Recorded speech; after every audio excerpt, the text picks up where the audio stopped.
Perfeito. Boa noite, investidores. Estamos aqui para mais um fechamento semanal de mercado. Hoje, dia 5 de dezembro, sexta-feira, dessa vez com meu colega João Vitor Veneghelli, para a gente comentar dos principais dados da semana, né, e consequências a mercado. Começando pelos Estados Unidos, a gente teve divulgação de dados de mercado de trabalho e de inflação. Muito importante porque semana que vem a gente tem decisão de juros lá nos Estados Unidos e são esses dados aqui que o Fed mais olha para poder tomar a sua decisão. Primeiro, o dado de inflação. O dado de inflação é uma inflação de setembro ainda, tá? Está atrasado porque o governo americano ficou paralisado durante mais de um mês e não divulgou dado. Mas a inflação veio alta e acima do esperado, e confirmando, acima do esperado não, veio praticamente em linha com o esperado, mais alta, e confirmando uma tendência de alta na inflação. Está desconfortavelmente alta. A inflação ela tem uma meta, o Fed tem uma meta de inflação de 2%, e ela está encostando os 2,8%, tá?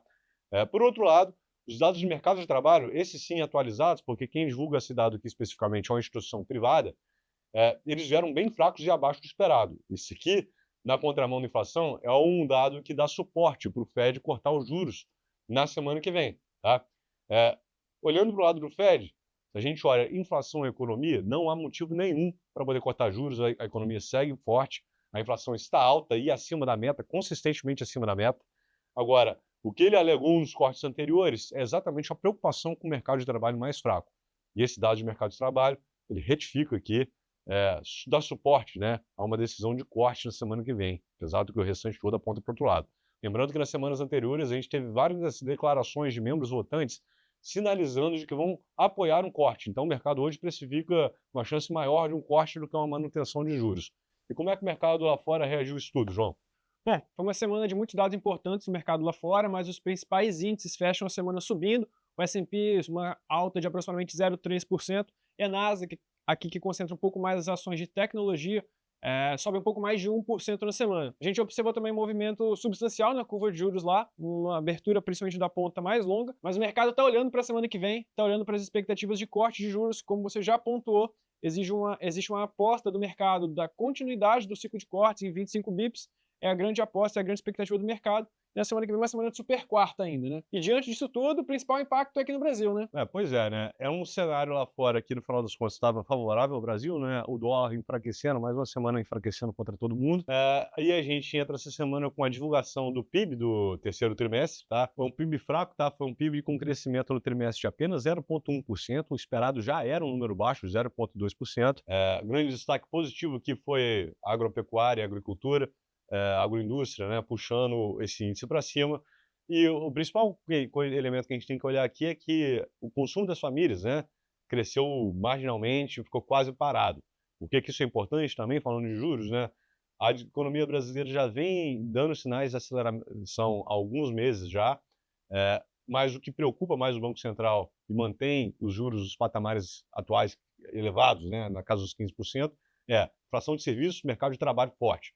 Então, uma desaceleração do PIB, principalmente no setor de serviços, no consumo das famílias, acaba dando motivos, né, para o Banco Central brasileiro finalmente descer um pouquinho esses juros que está em patamares elevadíssimos, né, 15% ao ano. Na semana que vem a gente tem decisão, ao contrário, lá nos Estados Unidos a gente não tem expectativa nenhuma do Banco Central cortar os juros na semana que vem, mas já há uma expectativa de uma eventual sinalização de quando é que a gente vai poder cortar, né? E aí o pessoal discute janeiro ou março do ano que vem, esse dado aqui dá um suporte para isso, tá? Apesar disso tudo, no final das contas, a principal notícia da semana veio hoje, mais ou menos na hora do almoço, né? Primeiro uma manchete, um jornal, depois um tweet do Flávio Bolsonaro confirmando a manchete, falando que o Jair Bolsonaro, pai do Flávio, indica o Flávio como a cabeça da família nas eleições presidenciais do ano que vem, ou seja, botando um membro da família, nesse caso o senador Flávio Bolsonaro, para concorrer à presidência, tá? Nas últimas semanas havia uma consolidação aqui num consenso em torno de um candidato de centro-direita, no caso do Tarcísio, sem uma chapa de Bolsonaro no nome. Isso é importante porque o mercado precifica, tem a percepção, né, de que o nome Bolsonaro tem uma rejeição muito alta e seria um nome mais fraco do que, eventualmente, um Ratinho ou um Tarcísio para o ano que vem, o que seria melhor para ganhar do Lula, né, que também tem uma rejeição muito alta. Agora, vindo o Bolsonaro de fato na chapa, essa probabilidade de a gente ter uma alternância de poder, né, tirando o presidente Lula do poder e entrando um candidato mais pró-mercado, com esse twist, essa percepção dessa probabilidade cai drasticamente, né? E aí o mercado reagiu de acordo, né, João? Exatamente, Dirceu. A gente começou a semana aqui e até o início do dia de hoje com a perspectiva positiva e a bolsa subindo. A gente acumulava uma alta de aproximadamente 3% na semana, mas quando veio a notícia, veio a manchete e logo depois veio o tweet, a gente viu muita volatilidade no mercado. A gente está encaminhando aqui para o encerramento do pregão hoje, com o Ibovespa caindo um pouco mais de 4%, na região dos seus 157 mil pontos. Fazendo um disclaimer, né? Estamos gravando com o pregão aberto ainda, tá? Quase 5 horas da tarde aqui ainda, que tem mais 1 hora de pregão.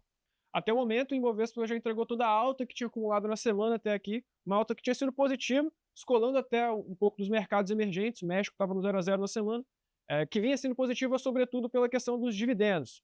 A gente acompanhou uma série de empresas que já tinham reservas de lucros divulgadas em seus balanços, estavam na iminência de distribuir isso nos próximos anos, eventualmente suavizando o impacto em relação à tributação desse montante.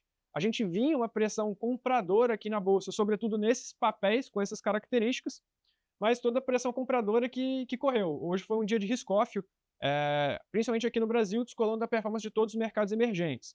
Quando a gente olha na performance interna aqui, o juros está subindo muito forte, uma abertura na curva inteira de mais de 50 bips, um movimento muito forte nos juros. No dólar também, subindo um pouco mais de 3% hoje, atingindo a região perto dos R$ 5,50. Para a semana que vem, como é que fica o calendário econômico? O calendário econômico vai ser dominado pela quarta-feira, né? Como a gente adiantou, vai ser super quarta, né? Ou seja, a gente vai ter decisão de juros nos Estados Unidos, né? O Fed anuncia ali por volta das 3 da tarde.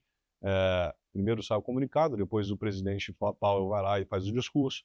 E após o fechamento do mercado, a gente também vai ter a decisão de juros aqui no Brasil. Como eu disse, a expectativa nos Estados Unidos é um corte de 0,25, apesar de você ter vários fundamentos que apontam para o contrário, tá? A expectativa é essa mesmo. E aqui no Brasil, todo mundo sabe, não vai ter corte. O que a gente vai ficar atento para ver se tem alguma sinalização a respeito do futuro. E ele muda. Hoje ele está comunicando de que eles precisam de ver mais dados, mais convincentes, para poder sinalizar alguma queda. Eles vêm consistentemente comunicando isso mês após mês. Todo mundo aqui fica na expectativa para ver se isso aqui vai mudar levemente, tá? Obviamente estaremos aqui novamente na semana que vem e também, né, acompanhando o calendário político, como vocês viram essa semana, foi o que mais fez preço, para atualizá-los, né? E a gente deseja a todos aí um bom final de semana e um forte abraço. Obrigado, investidores, um bom final de semana e até semana que vem.